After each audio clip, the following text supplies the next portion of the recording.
Hello, I do apologize that this live is being pre-recorded today. I had a conflict of schedule, so kind of had to do it this way. Was kind of looking forward to discussing the coming to campus for labs with y'all.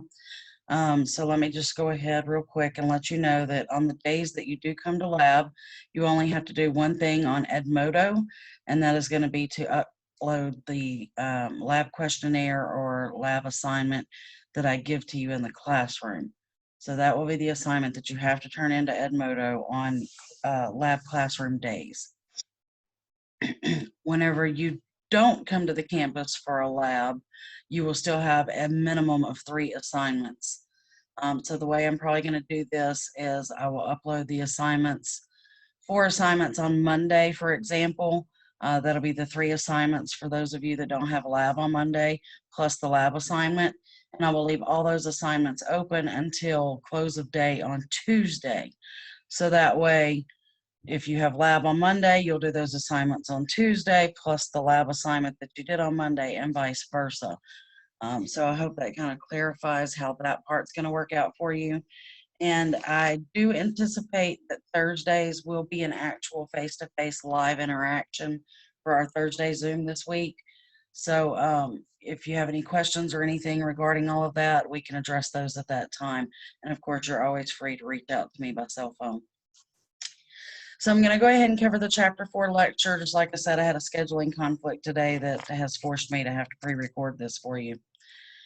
Which is probably actually kind of good because Chapter 4 is full of information, and I want you to be able to review this at your leisure, so that part is good as well. Give me just a moment to get something together here. Okay, terribly sorry about that. All right, so let me again get the screen. I'm going to get the screen share up and going. We will dive off into today's lecture for Chapter 4.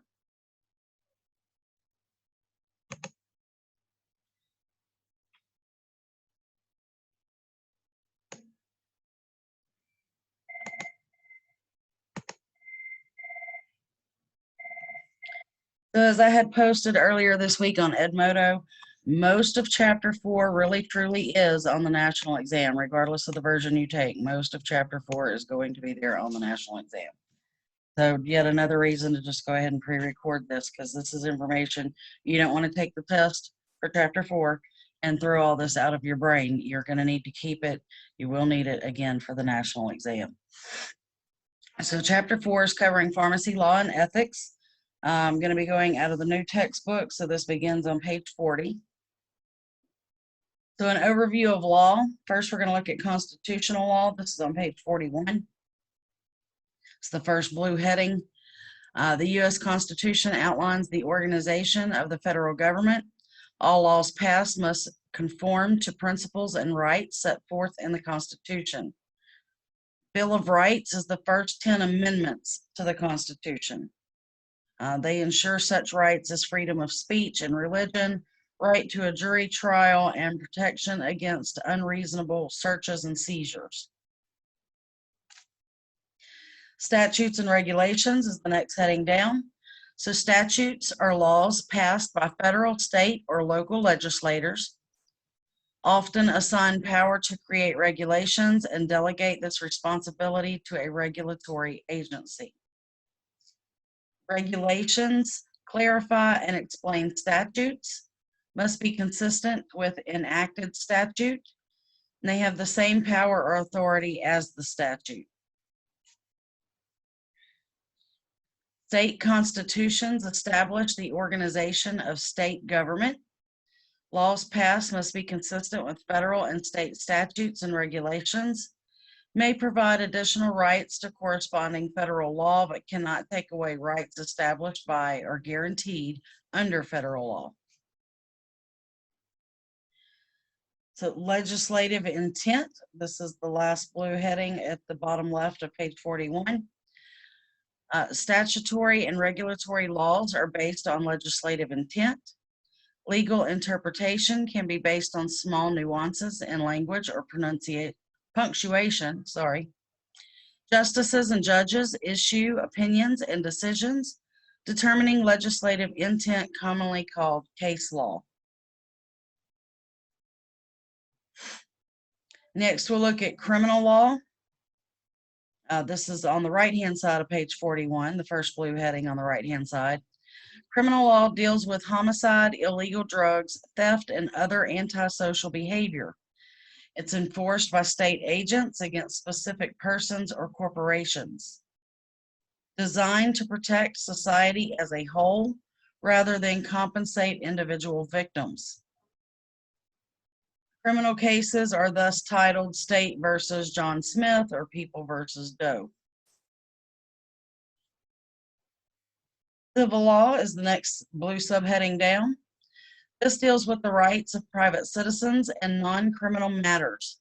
Plaintiff or the injured party brings charges against the defendant, who is the alleged wrongdoer, and parties in a civil case may be individuals, corporations, or the state itself. Tort law is the next blue subheading down, is a type of civil law that can overlap with criminal law when private wrong is committed against an individual or their property. Medical malpractice is a kind of tort law. Medical malpractice is the negligent treatment of a patient by a healthcare professional. Torts can be intentional or unintentional, or negligence. Administrative law is the last subheading on the bottom right of page 41. The federal government uses administrative agencies to enforce laws, except for the Defense Department and law enforcement agencies.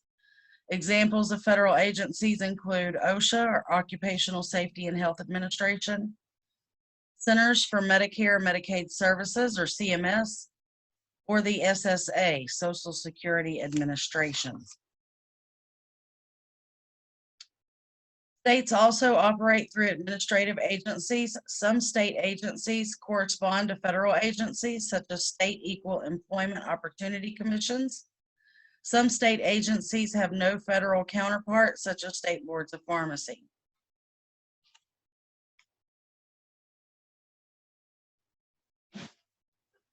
Administrative agencies refine laws with regulations. Some laws, for example, ADA, leave little room for interpretation. Others are more vague, so agencies have room to determine scope and detail of regulations. Once established, regulations have the force of law. Violations of the law. Any violation of the law is a crime, whether criminal, civil, or administrative in nature. Misdemeanors are crimes that are less serious than felonies. Felonies are serious crimes with sentences typically more than a year.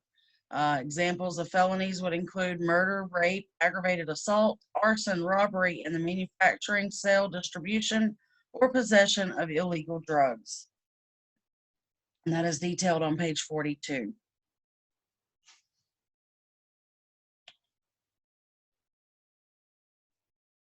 The workplace wisdom box on page 42, professional liability, says as pharmacy technicians assume more responsibility, take on larger roles, and receive greater recognition in the pharmacy, they also become more subject to legal liability.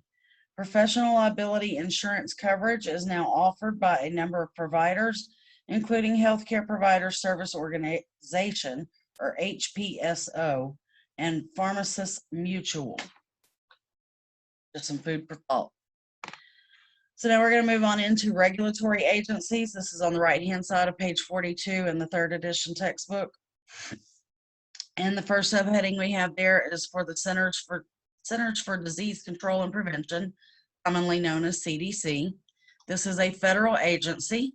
They are charged with protecting public health and safety through the investigation, identification, prevention, and control of diseases. Various institutes and centers operate under CDC oversight. Next subheading down looks at the Centers for Medicare and Medicaid Services, or CMS.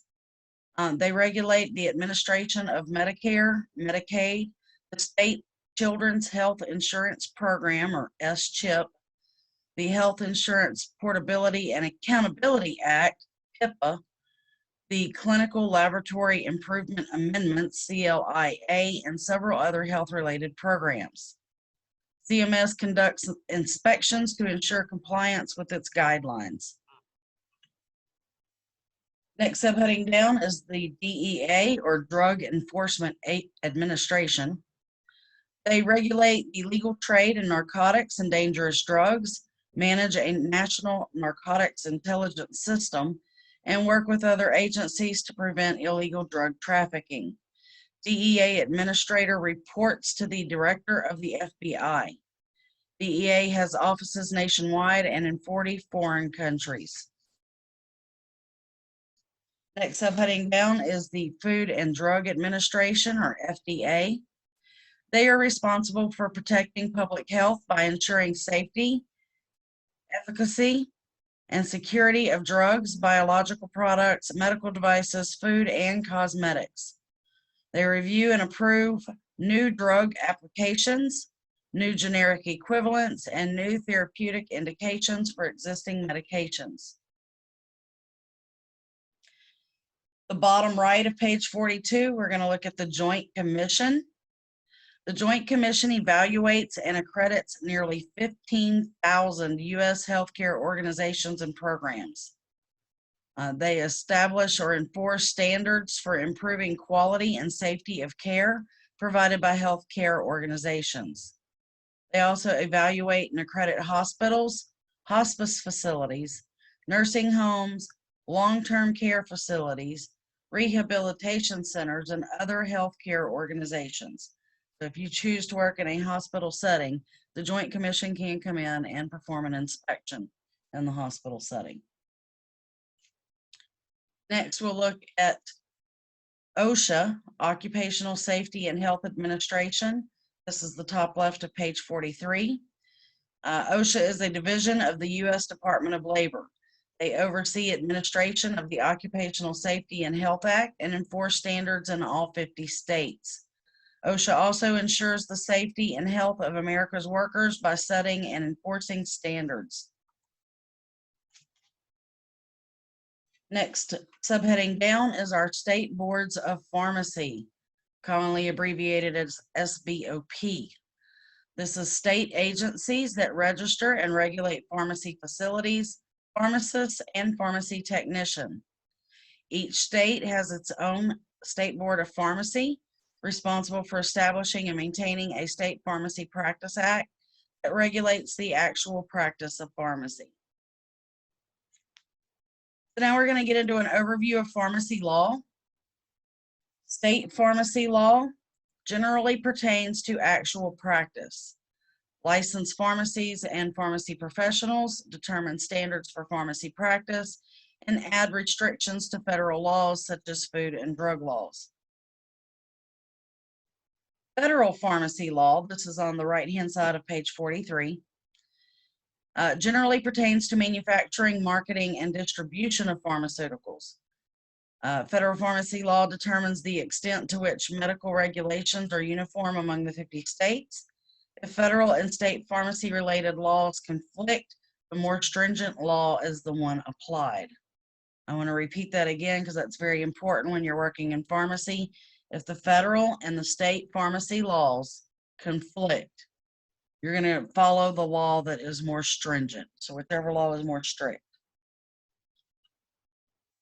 So now we're going to get into these laws, acts, and amendments. The first one we're going to look at is the Pure Food and Drug Act of 1906. This, again, is on the right-hand side of page 43, about midways down the page. So the Pure Food and Drug Act of 1906 provided for federal inspection of meat products. It forbade manufacture, sale, or transport of adulterated food products or poisonous patent medicines.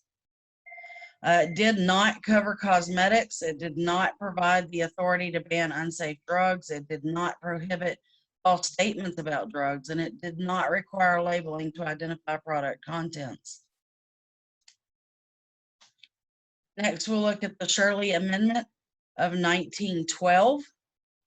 This prohibited labeling medicines with false therapeutic claims intended to defraud customers.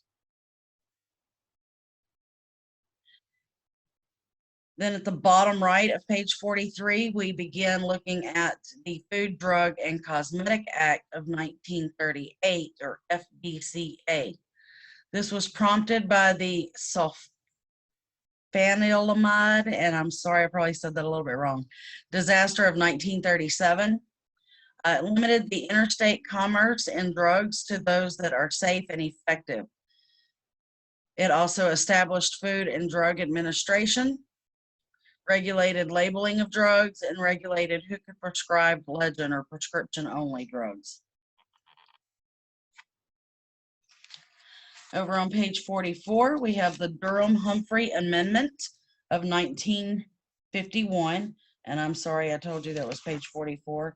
It is actually page 46. So the Durham-Humphrey Amendment of 1951 is also known as the Prescription Drug Amendment.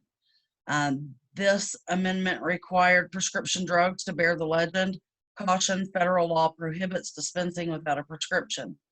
A later amendment has approved a substitute legend that reads RX only. Next, we have the Federal Hazardous Substance Labeling Act of 1960, or FHSA. This authorized the FDA to regulate hazardous substances, including those which are toxic, corrosive, irritants, strong sensitizers, flammable, or pressure generating.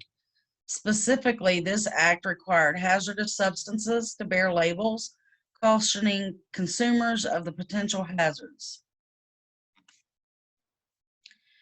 Then we have the Kefauver-Harris Amendment of 1962. This is also known as the Drug Efficacy Amendment. Kefauver-Harris Amendment of 1962 focused drug manufacturers' accountability for efficacy of drugs. It established good manufacturing practices, or GMPs. Prior to marketing, manufacturers are now required to supply proof of a drug's effectiveness and safety. Advertising of RX drugs can occur under FDA supervision, and it established procedures for NDAs and investigational drugs.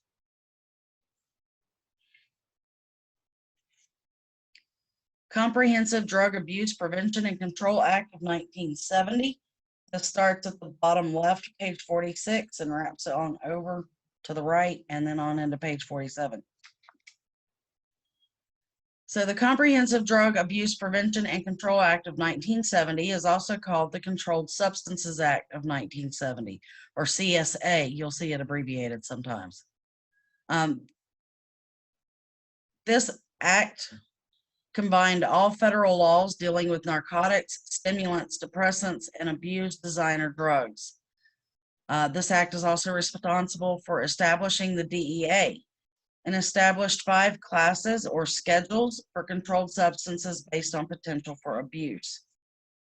The table 4.1, controlled drug schedules, shows us the what they're talking about with the drug scheduling. So Schedule 1 drugs are symboled as C-1, the Roman numeral 1. And examples would include heroin, LSD, marijuana. These are drugs with no recognized therapeutic use in the United States. Schedule 2 drugs have a symbol of C-Roman numeral 2. This includes drugs such as cocaine, Lortab, morphine, Norco, Ritalin. The C2 drugs have currently accepted medical use in the United States, but they also have a high potential for abuse. Schedule 3 are symboled as C- and the Roman numeral 3, includes drugs like Tylenol number 3, anabolic steroids. Schedule 3 drugs have less potential for abuse than those in Schedule 1 and 2, and they do have a currently accepted medical use in the United States. Schedule 4 drugs are symboled with a C- and the Roman numeral 4, which is an I before the V. This includes drugs like Valium or Librium. Schedule 4 drugs have a low potential for abuse and have a currently accepted medical use in the United States, or the abuse of these drugs may lead to limited dependence. And lastly, the Schedule 5 drugs are symboled as C- and the Roman numeral for 5, includes drugs like Lamodal, Schedule 5 drugs have a low potential for abuse and have a currently accepted medical use in the United States, or the abuse of these drugs may lead to limited dependence in relation to all other controlled substances. So the federal pharmacy law, the DEA manages drug registration, drug prescribing, drug dispensing, refilling, ordering, record keeping, reporting, and inspections. The DEA can walk into any pharmacy at any time and demand records. We're going to go over to page 48. The Poison Prevention Packaging Act of 1970. All legend and controlled drugs, with some exceptions, must be dispensed in a child-proof container, except with a written request. So your patient, especially with your elderly patients, they can come in, and some pharmacies are going to require they sign something. Some pharmacies are just going to require that the pharmacy technician make a notation in the patient file, but a customer can request not to have that child safety cap. And some exceptions to the Poison Prevention Packaging Act, or PPPA, include sublingual doses of nitroglycerin, because those patients need to be able to get to that medication quickly. So you're going to almost always dispense nitroglycerin in a non-child safety container. Contraceptives do not have to be in a child safety container, and drugs dispensed to inpatients in hospitals and certain emergency medications, among others. The Occupational Safety and Health Act of 1970, or OSHA, this is the top right of page 48, ensures worker and workplace safety, requires employers to provide a workplace free from hazards, such as exposure to toxic chemicals, excessive noise levels, mechanical dangers, heat or cold, stress, unsanitary conditions. So OSHA is the one who tells our construction workers that you can't be that high up without being tied off. They created the Research Institution, or National Institute of Occupational Safety and Health, NIOSH. The Drug Listing Act of 1972 amended the Federal Food, Drug, and Cosmetic Act of 1938, required drug manufacturers, repackagers,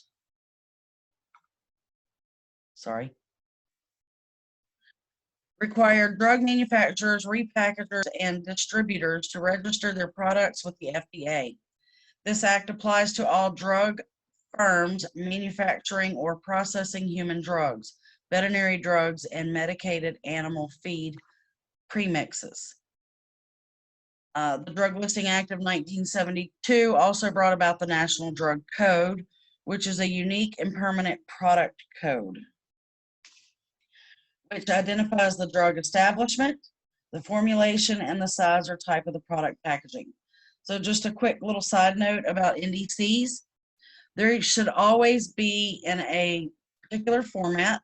You're going to have 5 digits, a dash, 4 digits, a dash, and 2 digits. The first 5 digits are what identifies the drug establishment, the manufacturer or the company that produces the medication.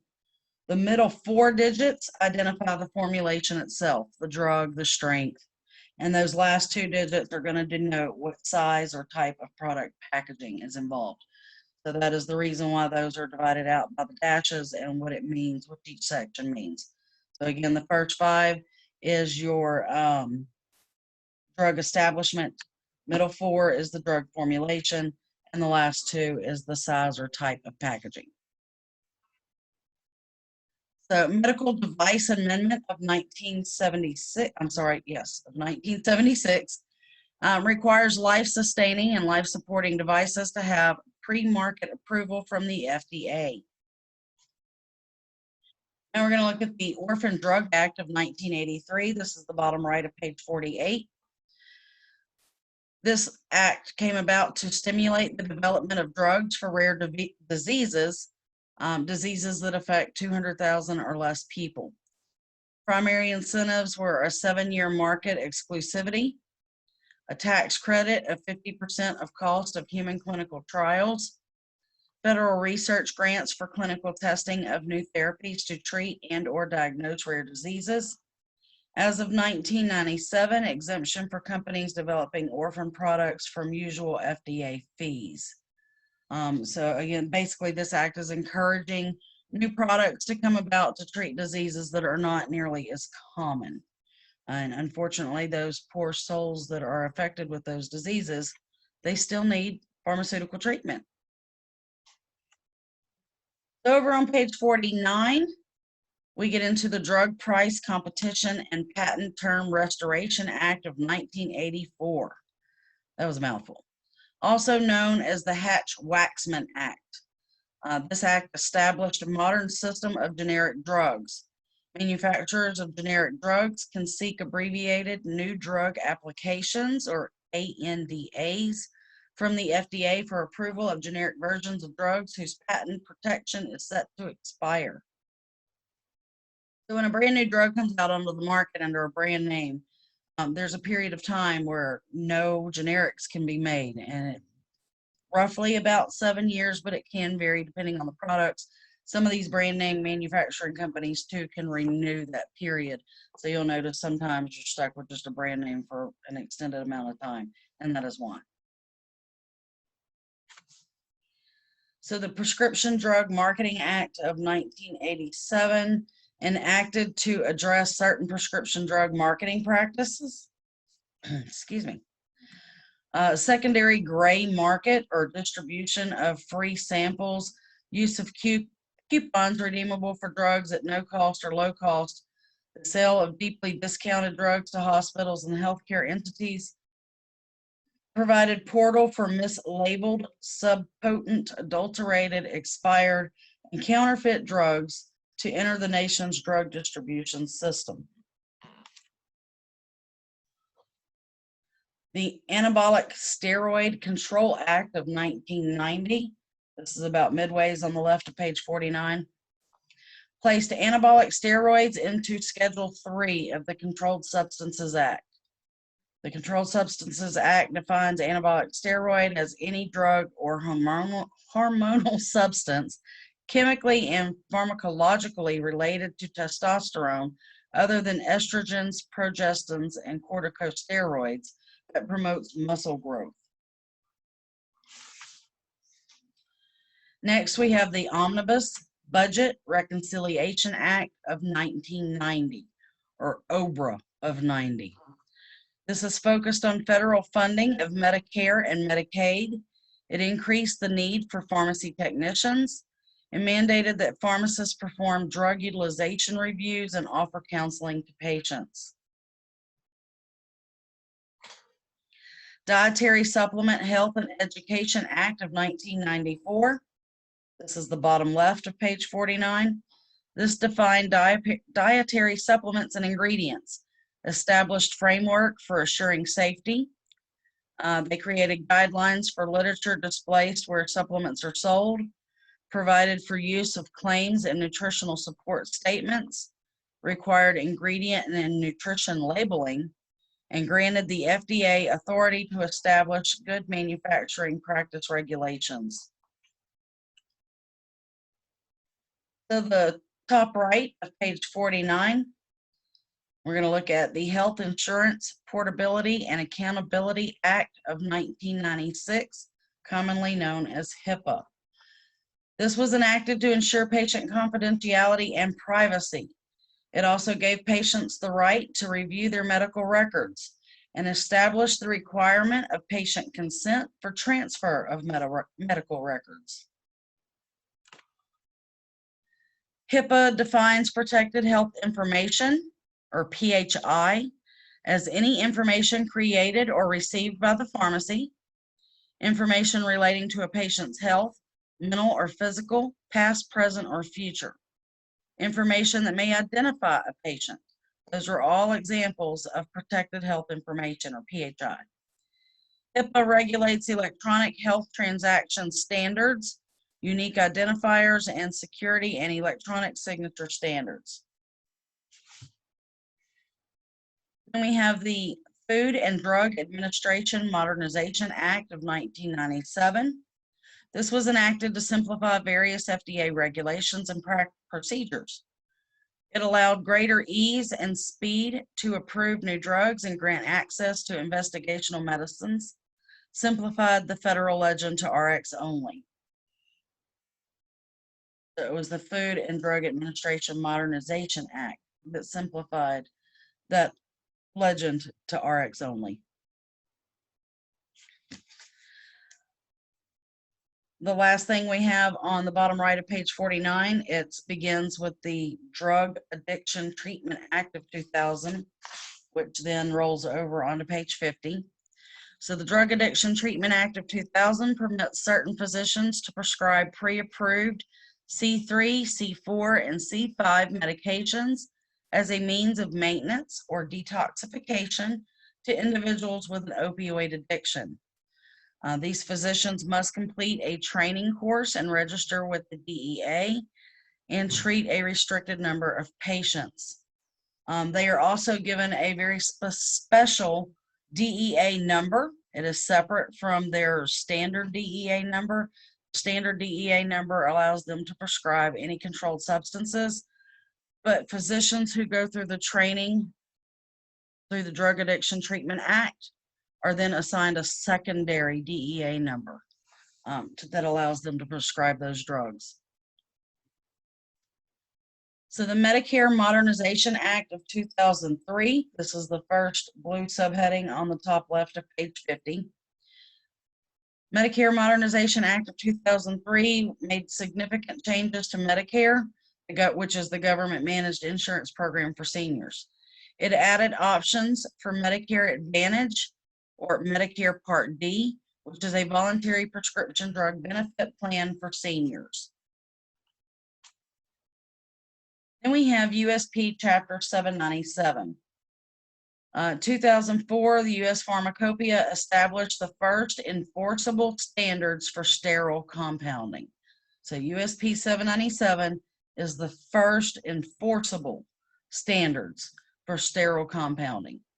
USP 797 outlines procedures and practices, and it's applicable to all settings in which sterile preparations are compounded, including pharmaceutical manufacturers.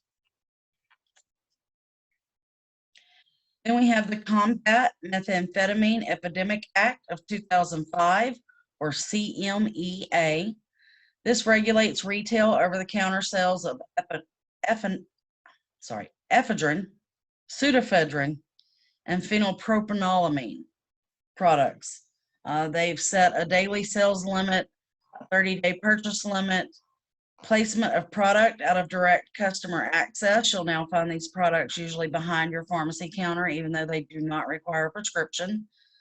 Sales logbooks are now required.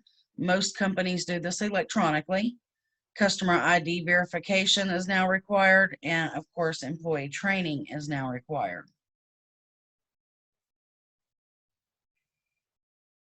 Then we have the Medicaid Tamper-Resistant Prescription Pad Law of 2008.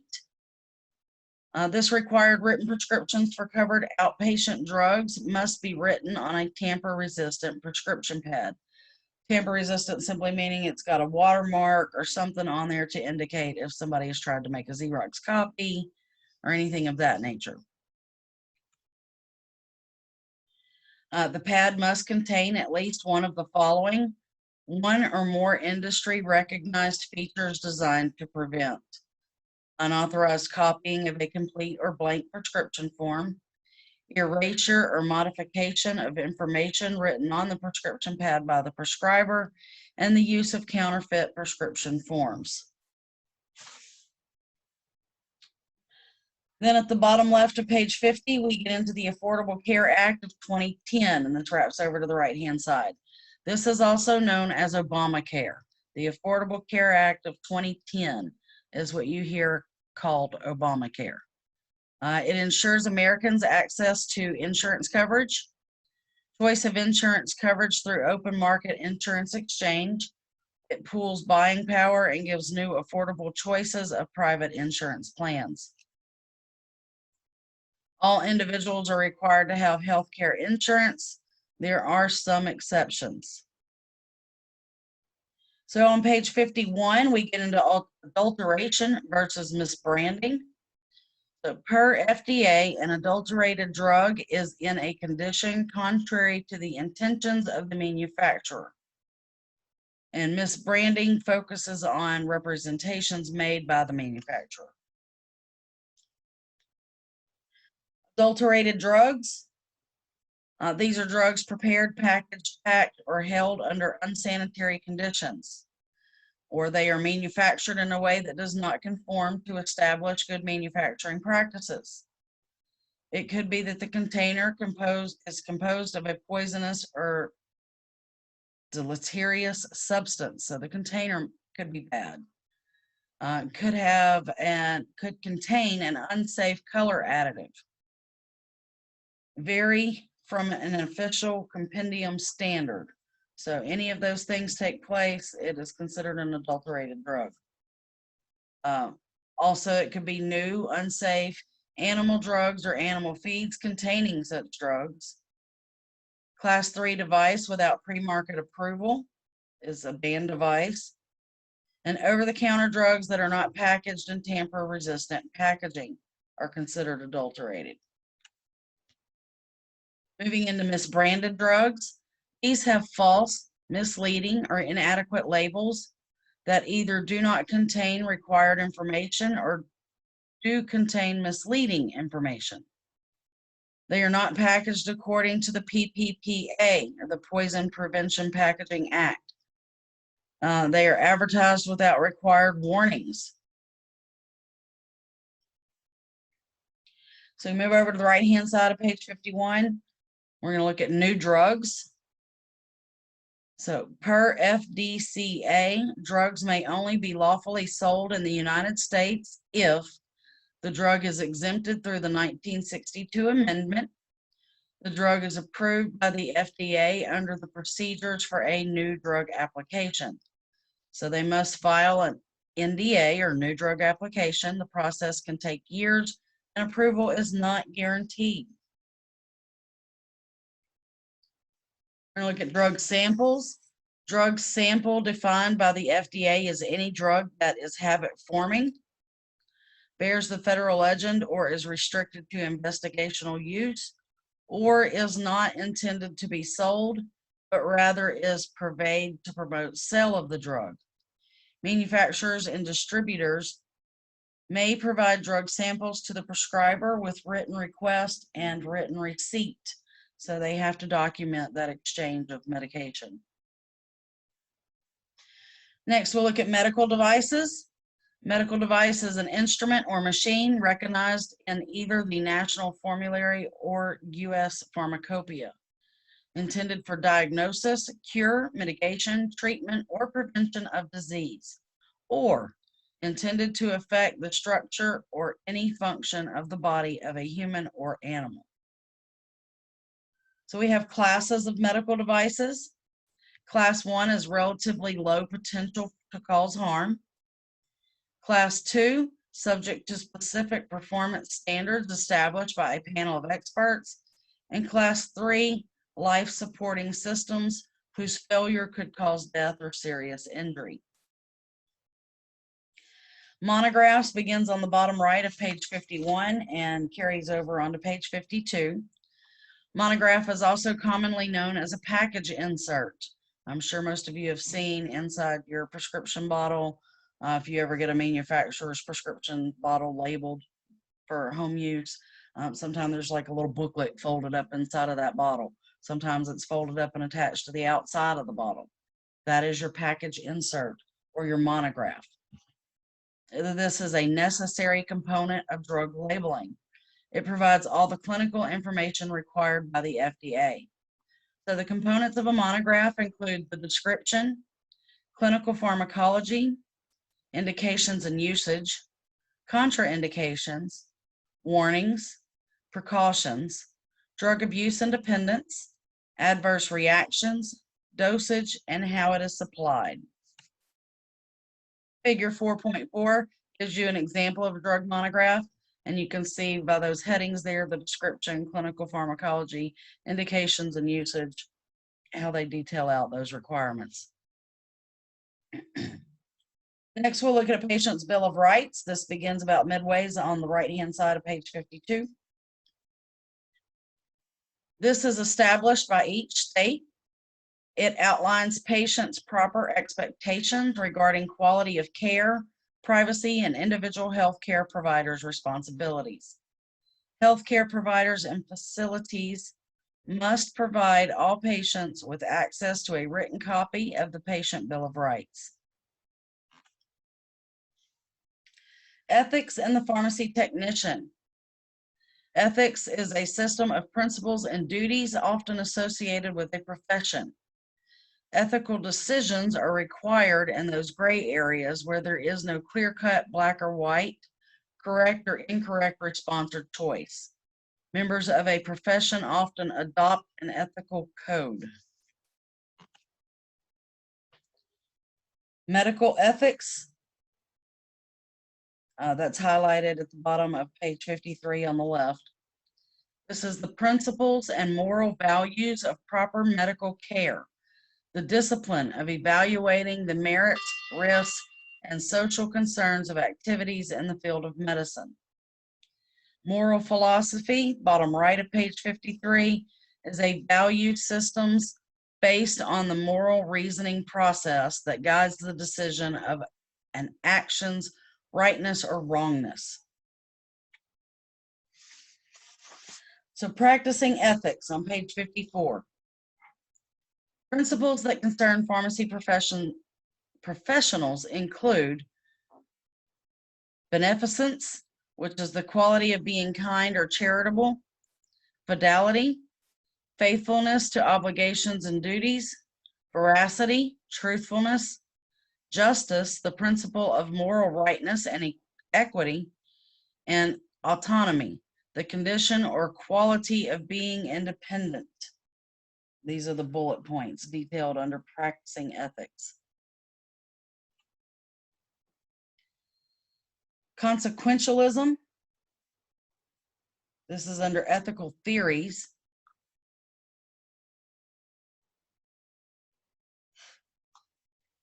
So consequentialism is the theory that the value of an action derives solely from the value of its consequences, hence consequentialism. Non-consequentialism is a study of actions themselves without regard to the outcome.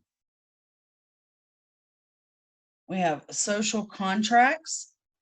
This is an understood agreement between individual members of a society.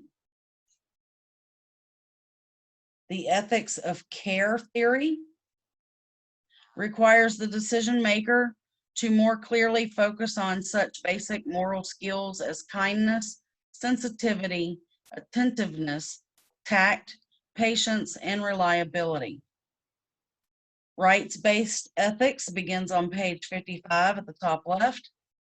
This is a theory that each individual has certain moral rights as well as legal rights. Principle-based ethics are moral principles are general, universal guides to action. Virtues-based ethics, the use of virtues or the idealization of specific morals, establishing right reason and action. And lastly, law, closely related to the system of ethics and sometimes overlaps it, creating confusion and tension about the right thing to do in a given situation. The laws governing prescriptions are very clear. They do not allow exceptions. The Professional Code of Ethics. This begins at the bottom left of page 55. The Pharmacy Technician Code of Ethics is based on the application and support of the moral obligations that guide the pharmacy profession in relationships with patients, healthcare professionals, and society.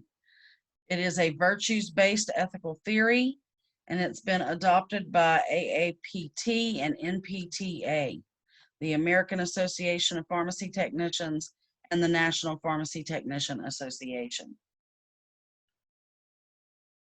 Liability is at the bottom left of page 55. And also there on page 55, under the Pharmacy Technician Code of Ethics, there's a preamble example of a Pharmacy Technician Code of Ethics. Just wanted to point that out before we move on into liability. So again, liability is at the bottom right of page 55. As a healthcare professional, you will be liable for your work, actions, behaviors, and even comments. This can include civil liability and criminal liability. So we maintain professional liability insurance is highly recommended. Summary on page 56. Regulations of pharmacy technicians are mostly overseen by your state board of pharmacy. Federal laws generally pertain to manufacturing pharmaceuticals.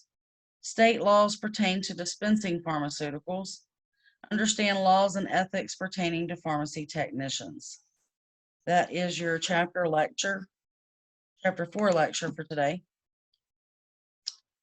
And again, I hope for us to be able to do this live on Thursday. Just I had a conflict of appointments today that required me to do this as a recording. Your assignment, before it slips my mind and I forget to go with today's lecture, is to do the chapter 4 workbook activity 4-1. If you're in the 3rd edition workbook, it's going to be on pages 39 to 40. If you happen to be in the older 2nd edition workbook, it is on page 41 to 42. So again, that's workbook activity 4-1. And again, if you have any questions about this change with the labs moving to the campus, or anything that you're not clear about that may be muddied here in the chapter, again, chapter 4 is loaded with information. It's full of information that will be on your national exam, regardless of the version you take. So you don't, again, you want to try to study this material in a way that really sticks, because you're going to need it months from now when you're trying to become a pharmacy technician and you're taking that national exam. So again, though, as usual, questions, concerns, problems, issues, life happenstances, whatever, reach out, give me a call. I hope you all have a good day, and I hope you're doing well with chapter 4. If not, again, reach out to me. In case anyone is unaware, I can do tutoring sessions. We have time set aside on Fridays. If you feel like you need some face-to-face interaction with the chapter material, we can set that up. If getting here on a Friday is not doable for you, we can set up a private one-on-one Zoom conference as well. So I'm available for tutoring. If you need it, you have to reach out though. I need you to do your part and let me know how I can help you. That's what I'm here for. I'm trying to help get you all educated, full of knowledge, so that you can take that national exam, pass it, and go be a pharmacy technician in a rewarding career that you can support a family on. So again, I hope you all have a great day, and reach out if you have anything for me at all. I hope you all have a good one, and I will see you on Thursday. Thursday, to my knowledge, should be live, so that we can discuss. If you prefer to just hold your questions until then, that's fine. But I am here and available if you need me. So again, have a good one. See y'all later. Bye-bye.